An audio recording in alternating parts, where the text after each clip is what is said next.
UP DElEd first semester के सभी प्रशिक्षार्थियों का स्वागत है आपका अपने यूट्यूब चैनल टेट की पाठशाला में।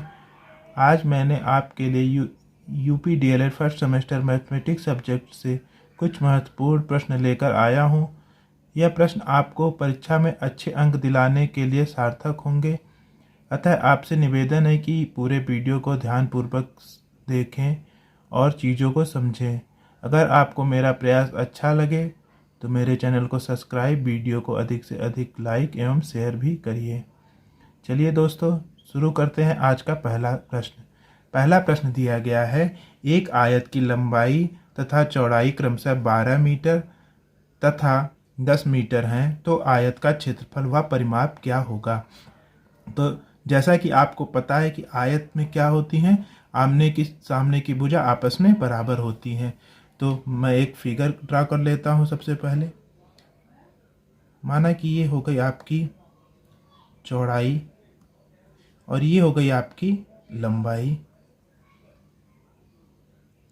अब क्योंकि लंबाई ये है तो सामने वाली भी लंबाई आपस में बराबर होगी, तो इसके सामने मैंने लंबाई खींच लिया। और ये हो गई आपकी चौड़ाई, तो चौड़ाई मतलब कि आपस में बराबर होगी। ये हो गई आपकी चौड़ाई। तो प्रश्न में क्या दिया गया है, यह कि आयत की लंबाई तथा चौड़ाई क्रमशः 12 मीटर तथा 10 मीटर है। तो ये लंबाई हो गई, तो ये लंबाई कितनी हो गई आपकी, ये लंबाई आपकी हो गई 12 मीटर। और चौड़ाई कितनी हो गई आपकी, ये चौड़ाई हो गई, ये आपकी हो गई 10 मीटर। इसको मान लीजिए ए, ये हो गया बी, ये हो गया सी और ये हो गया डी। यहाँ तक आपको समझ में आ गया होगा।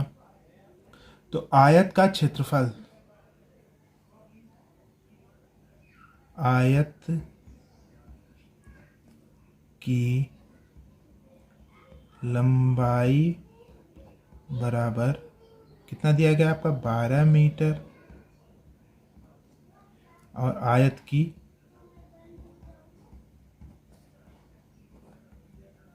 चौड़ाई ये कितना है आपका, 10 मीटर। तो हमसे पूछा क्या, आयत का क्षेत्रफल, तो आयत का क्षेत्रफल बराबर, इसीलिए आयत का क्षेत्रफल इज इक्वल टू क्या हो जाएगा आपका, लंबाई गुणे चौड़ाई। तो लंबाई गुणे चौड़ाई, ये आयत का क्षेत्रफल हो जाएगा। तो लंबाई आपकी कितनी दी गई है, 12 मीटर, और चौड़ाई आपकी कितनी गई, 10 मीटर। दोनों का गुणा कर लीजिए, 12 धम्मा 120, 120, और ये क्या है, मीटर और इंटू मीटर क्या हो जाएगा, वर्ग मीटर, वर्ग मीटर या मीटर स्क्वायर। ये आपका क्षेत्रफल आ गया। अब आपका पूछा गया है आयत का परिमाप, तो आयत का परिमाप निकाल लेते हैं। दूसरा आपका क्या दिया गया, ये आपका पहला है, और ये आपका दूसरा क्या दिया गया है, आयत का परिमाप। आयत का परिमाप क्या होता है कि आप चारों भुजाओं को आपस में जोड़ लीजिए। ये 12 है तो ये 10 दिया है, तो इसके सामने की भुजा क्या हो जाएगी, 10 मीटर, और इसके सामने क्या हो जाएगी आपकी 12 मीटर। तो इस तरह भी कर लीजिए, या दो, यहाँ पे फॉर्मूला होता है, 2 गुणे लंबाई धन चौड़ाई। अब यहाँ पे लंबाई आपका दिया गया है, आपका लंबाई दिया गया है कितना, 12 मीटर, और चौड़ाई कितनी है, 10 मीटर। यहाँ पे लिख दीजिए, 2 गुणे लंबाई आपकी 12 प्लस 10, ये हो गया, ये दोनों मीटर में है। तब क्या हो जाएगा, 2 गुणे 12 और 10 कितना हो गया, 22, और 22 का गुणा 2 में करेंगे तो कितना आएगा आपका, 22 दूना आपका 44, क्योंकि ये मीटर में है तो ये मीटर आएगा, 44 मीटर। ये आंसर हो गया। आशा करता हूँ कि आपको पहला प्रश्न अच्छे से समझ में आया होगा। चलते हैं दूसरे प्रश्न पर। अगला प्रश्न दिया गया है, एक आयताकार हाल का क्षेत्रफल 90 वर्ग मीटर है। यदि हाल की लंबाई 15 मीटर हो तो हाल की चौड़ाई ज्ञात कीजिए। तो अभी जस्ट मैंने इससे पहले आयत का बताया था कि जिसकी लंबाई आपस में बराबर हो और चौड़ाई आपस में बराबर हो। तो ये मान लीजिए आपकी चौड़ाई हो गई, और ये मान लीजिए आपकी लंबाई हो गई। तो लंबाई इसके बराबर ऊपर भी हम लोग ड्रा कर लेंगे और ये चौड़ाई हो गई आपकी। तो यहाँ पे प्रश्न में देखिए क्या दिया है, आयत का क्षेत्रफल 90 वर्ग मीटर है। यदि हाल की लंबाई मतलब आपका ये हो गया, ये आपका हो गया 15 मीटर और चौड़ाई को मान लीजिए आप x मीटर। तो हाल की चौड़ाई ज्ञात कीजिए। तो अभी जस्ट मैंने बताया था कि आयत का क्षेत्रफल का फार्मूला, तो यहाँ पे क्या दिया गया है, आयत का क्षेत्रफल बराबर आपका कितना दिया गया, 90 वर्ग मीटर और लंबाई कितनी दी गई है, आयत की लंबाई बराबर आपका कितना दिया गया, 15 मीटर। अब हमने बताया था अभी कि आयत का क्षेत्रफल का फार्मूला क्या होता है, आयत का क्षेत्रफल बराबर लंबाई गुणे चौड़ाई। अब आयत का क्षेत्रफल यहाँ देखिए 90 मीटर, तो यहाँ हमने 90 मीटर लिख लिया, बराबर आपकी लंबाई कितनी दी गई, 15 और चौड़ाई को मैंने क्या माना था, x, तो गुणे x। तब क्या आएगा, x बराबर आपको आएगा 90/15, 15 कन्नम 15, 15 छक्का 90। तो x बराबर आपका कितना आ गया, 6 मीटर। अतः यहाँ पे क्या हो जाएगा, 6 मीटर आंसर हो गया। अब यहाँ पे आप लिख सकते हैं, अतः आयताकार हाल की चौड़ाई बराबर 6 मीटर। ये आपका आंसर हो गया। आशा करता हूँ अभी प्रश्न आपको समझ में आ गया होगा। चलते हैं अगले प्रश्न पर। प्रश्न संख्या 3 दिया गया है कि एक वर्गाकार खेत की लंबाई 10 मीटर है, खेत का क्षेत्रफल व परिमाप ज्ञात कीजिए। तो ये क्या दिया गया, आपका वर्ग दिया गया है। तो इस प्रश्न को कैसे सॉल्व करेंगे, चलिए देख लेते हैं। वर्गाकार खेत मीन्स की वर्ग हम लोग बना लेते हैं। तो वर्ग क्या होता है, जिसकी चारों भुजाएं आपस में बराबर होती है, मतलब कि जो लंबाई है और चौड़ाई आपस में बराबर हो। तो ये मैंने बना लिया एक वर्ग।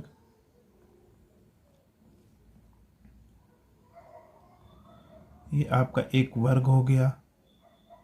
अब इसमें दिया गया है लंबाई मतलब आपका क्या है, 10 मीटर यहाँ दिया गया है। ये मान लीजिए ए है, ये मान लीजिए बी है, ये मान लीजिए सी है और ये डी है।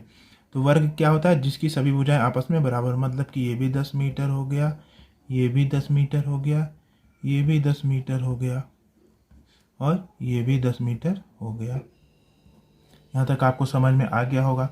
अब प्रश्न में क्या दिया गया, वर्ग खेत का क्षेत्रफल, मतलब खेत क्या दिया गया आपका, वर्गाकार दिया है, तो वर्ग का क्षेत्रफल बराबर, पहला है वर्ग का क्षेत्रफल क्या होता है आपका, भुजा स्क्वायर, भुजा का स्क्वायर। अब भुजा आपकी क्या दी गई, 10, तो 10 का स्क्वायर। तो 10 का स्क्वायर कितना होता है, 100। और मीटर का स्क्वायर, मीटर मतलब वर्ग मीटर या मीटर स्क्वायर। ये आपका क्या आ गया, वर्ग का क्षेत्रफल, मतलब वर्गाकार खेत का क्षेत्रफल आ गया। अब दूसरा आपका पूछा गया वर्गाकार खेत का परिमाप। तो वर्गाकार खेत का परिमाप क्या हो गया, 4 इंटू भुजा, 4 इंटू भुजा ये होती है। या आप चारों भुजाओं को आपस में जोड़ लीजिए, 10 मीटर 10 मीटर 10 मीटर 10 मीटर, क्योंकि सभी भुजाएं आपस में बराबर होती हैं। तो 4 गुणे भुजा कितना दी गई है, भुजा 10 दी गई है, 10 हो गया 4, और ये कितना होगा, 4 का 10 में गुणा करेंगे कितना आएगा, 4 दहम्मा 40। और भुजा किस में दी गई थी, मीटर। आप जिसकी इकाई जो दी गई है उसको जरूर लिखिएगा, अगर उसको नहीं लिखेंगे तो आपके नंबर, एक नंबर आपका कट जाएगा। इसीलिए आप इकाइयों पर विशेष ध्यान दीजिएगा इन सब प्रश्नों पर लिखते समय।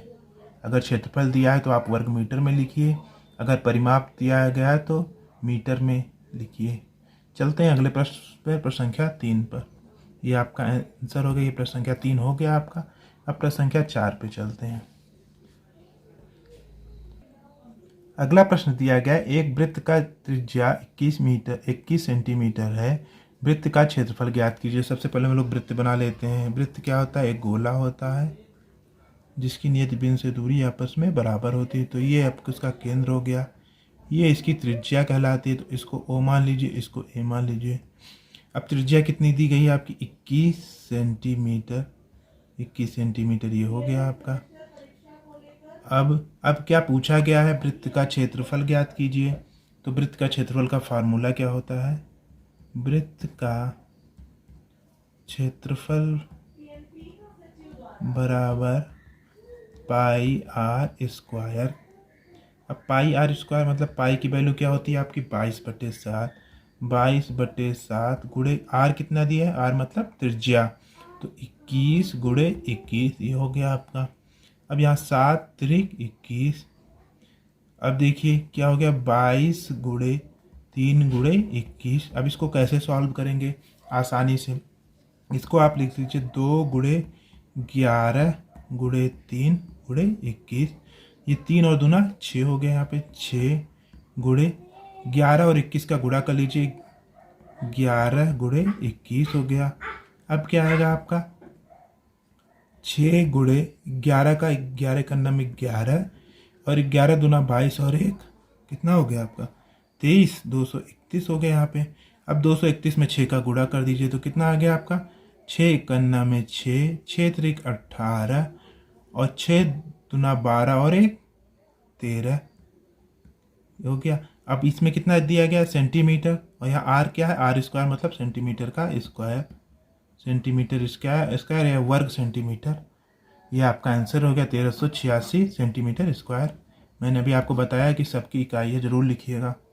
चलिए अगले प्रश्न पर चलते हैं, प्रश्न संख्या 5 पर। प्रश्न संख्या 5 क्या करता है? एक आयताकार मैदान की लंबाई 15 मीटर है तथा चौड़ाई 10 मीटर है, तो मैदान का परिमाप तथा क्षेत्रफल ज्ञात कीजिए। इस प्रश्न को कैसे सॉल्व करेंगे? चलिए देख लेते हैं। तो सबसे पहले आयत, अभी मैंने आपको आयत बताया था जिसकी लंबाई और चौड़ाई में लंबाई में बराबर हो और चौड़ाई मतलब कि दो भुजाएं आपस में बराबर हों। तो जैसे कि ये चौड़ाई हो गई और ये लंबाई हो गई, तो ये लंबाई इधर ऊपर भी लंबाई हो गया और ये आपका नीचे चौड़ाई हो गया। अब देखिए क्या हो गया, यहाँ पे ए बी सी और ये डी। अब यहाँ पे दिया गया लंबाई आपका क्या हो गया? आपका 15 मीटर और चौड़ाई कितना हो गया आपका? 10 मीटर। परिमाप ज्ञात करना है तथा क्षेत्रफल ज्ञात करना है, तो हल आयताकार मैदान का क्षेत्रफल बराबर क्या होता है आपका? लंबाई गुणे चौड़ाई। लंबाई आपका क्या दिया गया है? 15 गुणे चौड़ाई आपका क्या दिया गया? 10। तो 15 का 10 में गुणा करेंगे, 15 दहम्मा 150। और क्योंकि ये क्षेत्रफल दिया है तो मीटर और मीटर का क्या हो जाएगा? वर्ग मीटर हो जाएगा, वर्ग मीटर। ये आयताकार मैदान का क्षेत्रफल आ गया, एक आंसर ही आ गया। अब दूसरा क्या पूछा है? परिमाप। तो परिमाप बराबर क्या हो जाएगा? 2 इंटू लंबाई प्लस चौड़ाई। अब लंबाई आपकी दी गई है 15 मीटर, तो 2 गुणे 15 और चौड़ाई आपकी दी गई है 10। तो ये कितना हो जाएगा आपका? 15 और 10 25। 2 गुणे 25, 25 का 2 में गुणा करेंगे तो कितना आएगा? 50। और ये किस में दिया आएगा? ये मीटर में आएगा, क्योंकि मीटर प्लस मीटर कितना होगा? मीटर ही होता है। तो ये मीटर में आ गया, ये आंसर हो गया। आशा करता हूँ प्रश्न संख्या 5 भी आपको समझ में आया होगा। चलते हैं अगले प्रश्न पे, प्रश्न संख्या 6 पर। दोस्तों प्रश्न संख्या 6 दिया गया है, दो संख्याओं का मासा 16 तथा उनका गुणनखंड 6400 है, तो उनका लासा ज्ञात कीजिए। इस प्रश्न को कैसे सॉल्व करेंगे चलिए देख लेते हैं। तो इसके लिए एक फार्मूला होता है, उसको नोट कर लीजिए। हल इसमें होगा, क्या होगा? आपका होगा लासा लासा गुणे मासा बराबर 2 संख्याओं का गुणनफल। ये एक फार्मूला होता है, इसको नोट कर लीजिए। तो यहाँ पे हमें लासा ज्ञात करना है, तो माना लासा बराबर x है, ये मान लिया। अब इसी में हम जो वैल्यू दी गई इसको रख देते हैं। तो यहाँ पे लासा क्या है आपका, लासा, इसीलिए आपका यहाँ पे क्या हो जाएगा, लासा x मान लिया हमने, और मासा क्या दिया गया 16 बराबर 2 संख्या का गुणनखंड आपको कितना दिया गया 6400। अब क्या हो जाएगा x बराबर कितना हो जाएगा 16x बराबर कितना हो जाएगा आपका 6400 के। यहाँ तक आपको समझ में आ गया होगा 16x बराबर 6400 के। तो x बराबर क्या आ जाएगा 6400 डिवाइड बाई 16। अब 16 का पहाड़ा पड़ लीजिए, 16 चौके 64 और 2 जीरो, ये ऊपर 2 जीरो है, ये पूरा कट गया आपका। तो x बराबर आपका कितना आ गया 400। तो मतलब क्या है, संख्याओं का लासा कितना आ गया आपका, x किसको माना गया था, हम लोग लासा को माना गया था, इसलिए संख्याओं का लासा बराबर 400 आंसर। ये आंसर हो गया। अब चलते हैं प्रश्न संख्या 7 पर। प्रश्न संख्या 7 है, एक परीक्षा में 75% बच्चे उत्तीर्ण हुए। यदि परीक्षा में 1500 बच्चे बैठे हों तो कुल कितने बच्चे अनुत्तीर्ण हुए। तो इसको हल कर लेते हैं।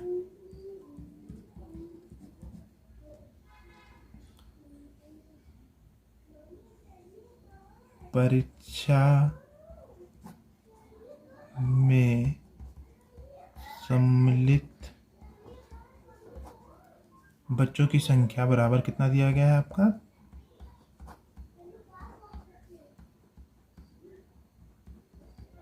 1500। ये दिया गया प्रश्न में। उत्तीर्ण बच्चों की प्रतिशत बराबर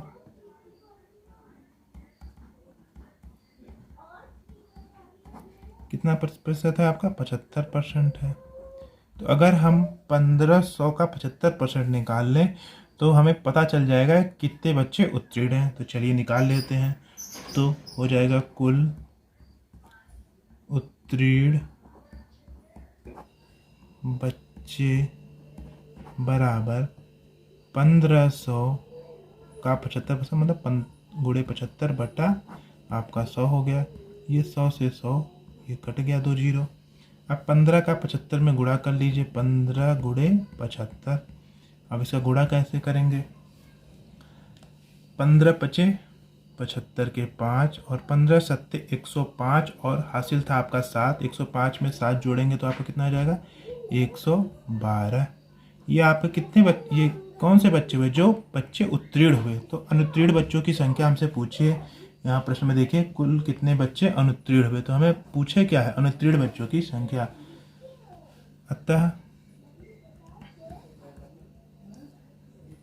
अनुत्तीर्ण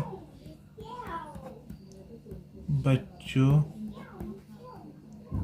की संख्या बराबर, अगर हम 1500 में से 125 घटा देते हैं तो हमको क्या पता चल जाएंगी अनुत्तीर्ण बच्चों की संख्या। तो यहाँ 10 10 10 में से 5 गया 5, यहाँ बचा 9 9 में से 2 गया आपका 7, यहाँ बचा आपका 4 4 में से 1 गया 3 और यहाँ 1 से 1 कट गया तो कुछ नहीं बचा। मतलब 375 बच्चे ऐसे हैं जो अनुत्तीर्ण हुए। यही आंसर हो गया। चलते हैं प्रश्न संख्या 8 पर। प्रश्न संख्या 8 है कि मझला ब्रैकेट में दिया 1/3 मतलब 1/3 प्लस छोटे ब्रैकेट में 2/5 भागा 4/10 छोटा ब्रैकेट बंद माइनस छोटा ब्रैकेट ओपन 3/4 भागा 9/8 को हल कीजिए। तो इस प्रश्न को कैसे हल करेंगे, चलिए हल कर लेते हैं। अब हल करने के लिए सबसे पहले हम लोग ने पहले भी हमने आपका एक वीडियो अपलोड किया था जिसमें मैंने बताया था बर्डमॉस का रूल का फॉलो करते हैं, BODMAS। तो बी मतलब ब्रैकेट। ब्रैकेट में हम लोग सबसे पहले किस ब्रैकेट को सॉल्व करेंगे, छोटे ब्रैकेट को, फिर मझले ब्रैकेट को, फिर बड़े ब्रैकेट को। ये 3 ब्रैकेट होते हैं। ऑफ मतलब का मतलब हम लोग गुणा, ऑफ ऑफ मतलब का होता है का, जहाँ पे का आएगा उसको सॉल्व करें। डिवाइड, डिवाइड मतलब आप जानते हैं भाग। मल्टीप्लिकेशन मतलब हम लोग गुणा करेंगे उसके बाद। एडिशन मतलब आप जोड़, और यहाँ पे आप घटाव करेंगे। तो मतलब सबसे लास्ट में हम लोग घटाव करेंगे। और सबसे पहले हम लोग किसको सॉल्व करेंगे, ब्रैकेट में। और ब्रैकेट में सबसे पहले हम लोग क्या करेंगे, एक बार ब्रैकेट होता है, वो यहाँ पे यूज़ नहीं है। तो सबसे छोटा ब्रैकेट इसमें क्या दिया गया, आप छोटा ब्रैकेट। सबसे पहले हम छोटा ब्रैकेट को सॉल्व करेंगे। तो यहाँ देखिए क्या करेंगे, यहाँ 1/3 हो गया, प्लस ये देखिए छोटा ब्रैकेट यहाँ है, छोटा ब्रैकेट यहाँ, यहाँ भाग है, तो भाग करने पे हम लोग की संख्याएं पर अगर गुणा हो जाएंगी और संख्याएं पलट जाएंगी। तो यहाँ देखिए 2/5 यहाँ पे हो जाएगा गुणे, ये संख्या पलट जाएगी 10/4 माइनस 3/4 गुणे आपका हो जाएगा, ये संख्या पलट जाएगी, ये संख्या 8 हो जाएगा और डिवाइड बाई 9 हो जाएगा। ये अब देखिए ये 5 का दूना 10 और ये 2 51 में 2 दूना 4 हो गया। अब यहाँ देखिए कितना हो जाएगा, 3 का पहाड़ा पड़ेंगे, 3 त्रिका 9 और 4 दूना 8। अब यहाँ पे नोट कर लीजिए कितना आ गया आपका 1/3 प्लस यहाँ क्या आएगा 2/2 मतलब 2/2 आ गया यहाँ पे। और यहाँ क्या आएगा माइनस, यहाँ क्या आएगा 2/3। यहाँ तक आपको समझ में आ गया होगा। अब आगे कैसे सॉल्व करेंगे चलिए देख लेते हैं। यहाँ पे हो जाएगा 1/3। अब ये देखिए 2/2 मतलब ये भी तो कट जाएगा, 2 एकन्नम 2, 2 एकन्नम 2, मतलब इसके वैल्यू क्या आ गई 1/1 मतलब +1। ब्रैकेट को हटा दिए, यहाँ क्या आएगा -2/3। अब हम लोग एलसीएम ले लेते हैं। तो एलसीएम क्या आ जाएगा आपका, नीचे देख लेते हैं। एलसीएम आपका आ गया 3 आने के बाद क्या हो जाएगा आपका, अब यहाँ पे 3 का पहाड़ा 3 में पढ़ेंगे तो एक बार आ जाएगा, तो 1 कन्ना में 1 प्लस यहाँ पे आपका बटा 1 होता है, तो 1 का पहाड़ा 3 बार पढ़ेंगे 3 और 3 कन्ना में 3 माइनस यहाँ क्या आएगा 3 का पहाड़ा 3 में पढ़ेंगे तो 1 आएगा, 1 का पहाड़ा 2 में पढ़ेंगे तो 2 आएगा। अब इसको सॉल्व कर लीजिए, ये हो जाएगा 3 प्लस में और 1 प्लस में 4, 4 माइनस 2/3। आप 4 में से 2 गया, आपका कितना बचा 2 और बटा 3, ये आपका आंसर हो गया। आशा करता हूँ कि ये भी प्रश्न आपको समझ में आ गया होगा। चलते हैं प्रश्न संख्या 9 पे। प्रश्न संख्या 9 दिया गया है, यदि x + y = 15 तथा x - y = 10 हो तो x तथा y का मान ज्ञात कीजिए। तो यहाँ पे हल दिया गया है क्या,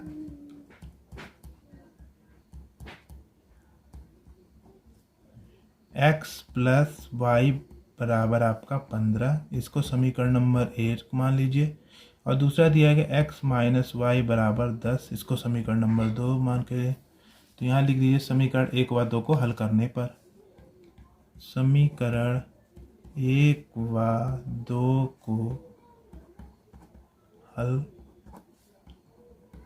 करने पर क्या हो जाएगा आपका x + y = 15, यहाँ दिया गया है x - y = 10। अब देखिए यहाँ पे y प्लस में, यहाँ पर y निगेटिव में है, तो दोनों को जोड़ लेते हैं। जोड़ने पे नीचे कोई चेंज होगा नहीं साइन, तो ये दोनों कट जाएगा। ये x और x कितना हो जाएगा आपका, x और x कितना हो जाएगा 2x बराबर कितना हो जाएगा 15 10 25। x बराबर क्या आ जाएगा आपका 25/2, कितना आ जाएगा आपका 12.5। x की वैल्यू आपकी 12.5 आ गई। अब x का मान समीकरण नंबर 1 पे रखने पर, x का मान समीकरण 1 में रखने पर क्या हो जाएगा, दिया क्या क्या है आपका x + y बराबर आपका 15, समीकरण नंबर 1 दिया गया। यहाँ पे x की वैल्यू क्या दी आई है 12.5, तो 12.5 + y बराबर 15 के। तो y बराबर क्या हो जाएगा आपका 15, इसको 0.0 भी लिख सकते हैं, माइनस यहाँ इधर प्लस में तो जाके माइनस -12 मतलब 5। अब इसको घटाते कैसे हैं, यहाँ पे 0 है तो एक हासिल ले लेंगे तो यहाँ 10 हो जाएगा, 10 में से 5 गया, आपका बचा 5। और यहाँ बचा आपका 14, 14 में से 12 गया, कितना बचा आपका 2, 2.5। तब क्या हो रही, x की वैल्यू y बराबर कितना आ गया 2.5, और x की वैल्यू क्या है 12.5। तो x और y की वैल्यू क्या आ गई क्रमशः 12.5 तथा 2.5 है। ये आपका आंसर है और ये भी आपका आंसर है, यहाँ लिख सकते हैं। अतः x तथा y का मान क्रमशः क्या हो गया 12.5 तथा 2.5 है आंसर। ये आंसर हो गया। अब चलते हैं प्रश्न संख्या 10 पे। प्रश्न संख्या 10 दिया गया है 1 से लेकर 100 तक की सभी प्राकृतिक संख्याओं का योगफल ज्ञात कीजिए। तो इसका एक फार्मूला होता है, उसको नोट कर लीजिए। हल क्या हो गया, n प्राकृतिक संख्याओं का योग बराबर क्या हो जाएगा n प्लस 1/2। ये फार्मूला हो गया। इसी फार्मूला का हम लोग यहाँ यूज करेंगे। अब 1 से ले तक 100 तक कितनी प्राकृतिक संख्या होंगी आपकी 100 होंगी। तो n बराबर यहाँ क्या दिया गया आपका 100 दिया गया। n की वैल्यू आप 100 यहाँ पे रख दीजिए। तो यहाँ पे लिख दीजिए 100 तक की सभी प्राकृतिक संख्याओं का योग। अब n बराबर यहाँ पे 100 दिया गया तो 100 रख दीजिए। 100 प्लस 1 डिवाइड बाई 2 यहाँ दिया गया। अब देखिए क्या होगा यहाँ पे, अब हो जाएगा 100 मतलब कि 100 गुणे 100 प्लस 1 कितना हो गया आपका 101 डिवाइड बाई आपका 2 हो गया। यहाँ से इसको कट कर दीजिए, 2 पंचे 10 और ये 0 हो गया। अब इसका गुणा कर दीजिए 50 गुणे 101, और 50 गुणे 101 का गुणा कैसे होगा, आप 0 ऐसे नोट कर लीजिए। 5 का पहाड़ा 1 में पढ़िए, 5 का नम 5, 5 0 0, 5 का नम 5। आंसर क्या आ गया 50। 50 मतलब कि 1 से लेकर के 100 तक की सभी प्राकृतिक संख्याओं का योग कितना आएगा 50 50। ये रहे आज के टॉप 10 क्वेश्चन जो आपकी परीक्षाओं के लिए बहुत ही महत्वपूर्ण है। आशा करता हूँ कि आपको आज का टॉपिक अच्छा लगा होगा। अगर आपको मेरा प्रयास अच्छा लगा हो तो चैनल को सब्सक्राइब, वीडियो को अधिक से अधिक शेयर एवं लाइक भी करिए। मिलते हैं अगले इंपॉर्टेंट वीडियो के साथ, तब तक के लिए नमस्कार।